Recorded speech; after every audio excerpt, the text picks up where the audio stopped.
Although most people get sick during the fall and winter seasons, the causes responsible for these illnesses are present year-round. The key to minimizing the chances of this, however, is to actively combat the risk factors of falling ill in the first place. Prevention is always better than cure. We'll give you tips on how to avoid getting sick. Don't touch public surfaces. You can't live in a bubble, but you can take certain measures to prevent exposure to public surfaces that harbor germs. Your hands can be covered in germs from others based on everyday interactions with your environment, such as opening doors in public or using shared resources at work. Your hands serve as transportation for these germs to hop between people. What can you do? Consider pushing an elevator button with a knuckle instead of a fingertip, and look for opportunities to open swinging doors with a foot, elbow, or shoulder. If you can avoid touching something with your hands, do it. Keep a positive mental attitude. Sustaining a positive mental attitude, or PMA, won't only help your life in general, but it can also help to prevent illness. Thinking positively releases the immune-boosting hormone DHEA, while thinking negatively releases the immune-suppressing hormone cortisol. So, staying positive can help you stay healthy. Don't stay up late. You might be tempted to watch just one more episode of that binge-worthy Netflix show, but resist the urge and head to bed to keep your immune system strong. Chronic sleep loss decreases your immune system's production of cytokines, which are necessary to fight infection and inflammation.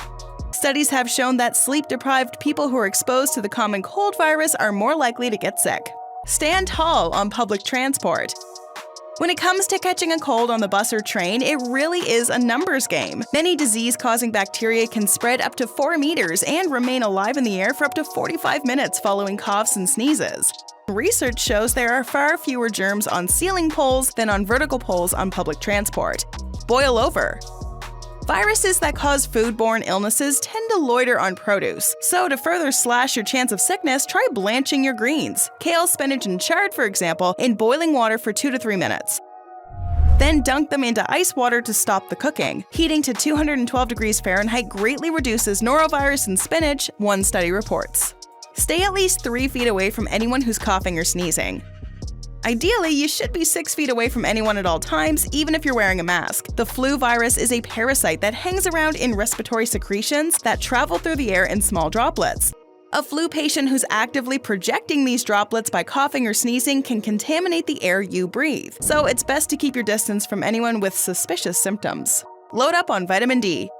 Another way to avoid falling sick is to make sure your body's vitamin D reserves are well stocked. It's a super important vitamin for immune function. One study found that adults with lower vitamin D levels were twice as likely to catch the flu, compared to those whose vitamin D levels were higher.